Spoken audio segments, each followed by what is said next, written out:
Good evening. I am Ambassador Taonga Mushayavano, Permanent Representative of the Republic of Zimbabwe to the United Nations. And my question is, what initiatives will you implement to advance meaningful reform of the global financial architecture, including address the debt burden, as well as operationalizing the severe commitment so that the Global South can access development financing on a just and equitable terms? Merci beaucoup, Excellence, Monsieur l'ambassadeur du Zimbabwe. Je l'ai dit tantôt, une concertation globale sera engagée pour réformer l'architecture financière internationale. On voit tous le poids de la dette. Et ce poids de la dette pour les pays en développement est moins relatif et moins dû à l'ampleur de la dette qu'aux conditions de la dette. C'est-à-dire que les pays en développement, malheureusement, s'endettent 5 fois, voire 8 fois plus cher que les pays développés. Et cela est dû aux mécanismes qui sont en place. D'abord, les mécanismes de garantie et de primes de risque par rapport aux pays en développement. Donc, cette concertation devra aussi impliquer les agences de notation qui doivent travailler de concert avec les États membres, avec les AFI, pour que nous définissions un cadre approprié pour un accès équitable aux conditions financières. On le sait, le financement public ne répond plus aux attentes, surtout qu'il a baissé drastiquement. Il faut donc associer le financement privé, mais mitiger le risque, parce que c'est là la limite du financement privé, et faire en sorte que les pays, par l'investissement privé, par le partenariat, puissent davantage commercer, et c'est dans l'intérêt de tous les États membres. Thank you. And now to Michelle Bachelet, a question from a civil society organization representative. Good afternoon. My name is Rosario Diaz Garavito, representing the Millennium. Senegal. Thank you very much. What I wish to offer is added value based on experience. First, I bring national experience as a former head of state, built over nearly 40 years of public service. I have learned to listen, dialogue, and take difficult decisions. Second, I bring regional experience, including as chairperson of ECOWAS. This taught me how to manage crisis in complex and political situations. Third, I bring continental experience through my chairmanship of the African Union and NEPAD.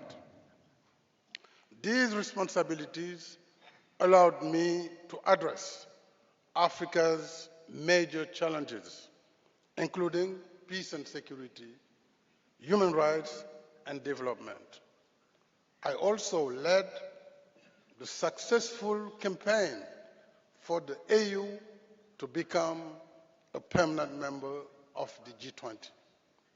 Together, these experiences taught me to work with leaders from all regions, listen to every perspective, and build practical solutions. If elected, I will use this experience at the service of member states. I will be a facilitator of dialogue and a Secretary General committed to implementation, reform, and restoring trust. Trust in the organization, trust among member states, and trust for the people we serve. I thank you. Thank you, President Sall. As you reminded us, there are many different crises, and the UN is not at the heart of negotiations on them. Sometimes the organization is on the sidelines. On the Strait of Hormuz and on many great crises, we need more than ever a Security Council that functions, in line with the provisions of the UN Charter.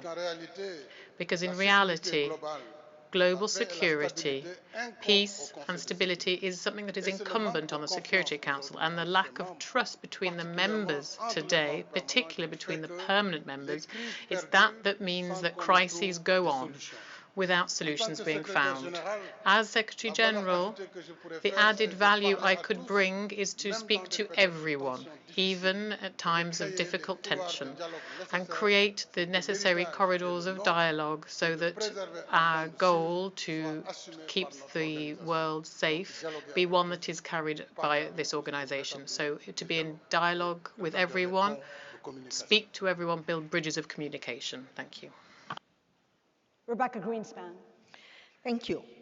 Il est requis parler aux principaux belligérants, surtout lorsqu'il s'agit des membres permanents du Conseil de sécurité.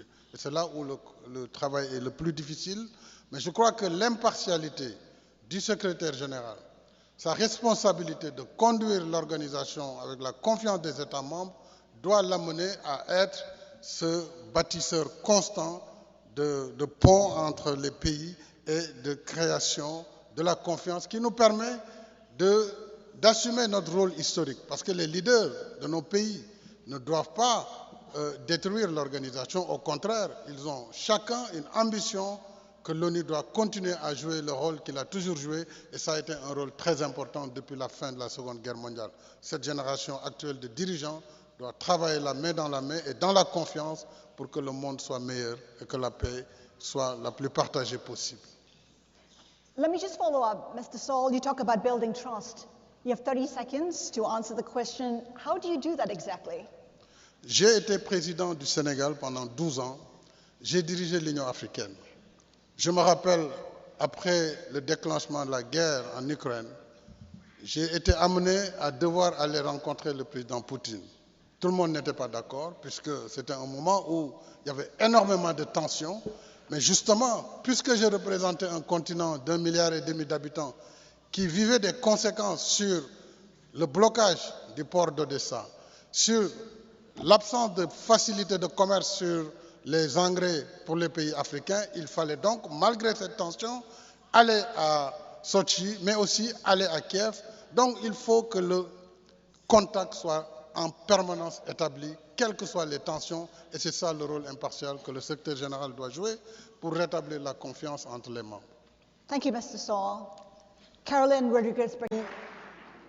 Au terme de mon mandat, si j'ai la confiance des États, je voudrais laisser une ONU confiante, une ONU efficace, une ONU qui aura réussi sa transformation digitale, profitant des bienfaits de l'intelligence artificielle, mais surtout une ONU réformée tant au niveau du secrétariat qu'au niveau des États membres. Parce qu'en réalité, sans les États membres, quelle que soit la volonté du secrétaire général, les réformes seront timides.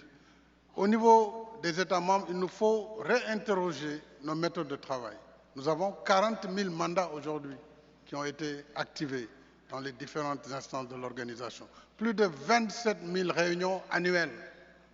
Alors, l'impact doit être prouvé. Et c'est cette réforme des méthodes de travail qui devra nous permettre d'arriver à l'efficacité, mais aussi une meilleure harmonie entre les différents services de l'organisation. Et je voudrais, pour terminer sur ce point, prendre l'analogie de l'orgue, qui est un instrument musical très important, qui utilise des tuyaux, mais chaque tuyau émet un son qui peut être grave, qui peut être aigu, qui peut être cristalline, une note cristalline. Mais il faut un orguiste, quelqu'un qui sait mettre en harmonie ces différents instruments. Nos organisations, avec les différents services, doivent avoir un organisateur de cette harmonie. Et si l'ONU devait être un orgue, je crois pouvoir avoir la capacité de donner une belle partition au nom des peuples que nous représentons. J'ai déjà prouvé par mes responsabilités antérieures mon indépendance. Mon indépendance qui a consisté dans ma diplomatie à dire qu'il n'y a pas d'exclusivité, qu'il n'y a pas non plus d'exclusion. Le dialogue, pour moi, s'impose avec tout le monde. Et aujourd'hui, Cette crise de liquidité, en réalité, elle met en sourdine une crise de confiance. Et le prétexte, c'est la réforme. Donc, j'ouvrirai vraiment open book les comptes de l'organisation. Je mettrai également à la disposition de tous les États membres les propositions de solutions de réforme, tant au plan budgétaire qu'au plan des ressources humaines, de façon transparente. À partir du moment où les choses sont claires avec tous les États membres, il appartient maintenant à chaque État membre de remplir sa part de responsabilité et donc de s'acquitter de son devoir qui est sa cotisation par rapport à l'organisation. Mais le premier acte, c'est rebâtir la confiance et ça va être l'élément le plus important, je crois, dans le travail du futur secrétaire général. We now want to go back out to the audience for 2 questions, and the first one will be for Maria Fernanda Espinosa, coming from a UN member state representative. Thank you. I am Ambassador Khalilou Ibrahim Toutangi, Deputy Permanent. Merci beaucoup. C'est un sujet très important puisqu'il concerne l'un des piliers les plus importants, c'est le pilier développement. Et on ne peut pas parler de développement aujourd'hui et de financement du développement, parler de prospérité partagée, sans changer le paradigme du développement. Il nous faut aujourd'hui créer l'opportunité d'élargir cette prospérité au niveau mondial. Ça veut dire qu'il faut réformer d'abord l'architecture financière internationale. Le seul financement public, on le sait, ne suffit pas pour apporter des réponses appropriées. J'engagerai des concertations et même un dialogue global avec les États membres, les institutions de Bretton Woods, les IFIs, c'est-à-dire les institutions financières internationales, mais surtout le secteur privé, la société civile et la philanthropie.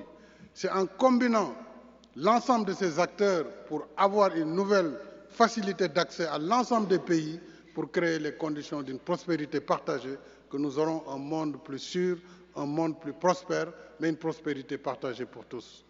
Donc le secteur privé aura un rôle capital pour avoir du blended finance pour cela.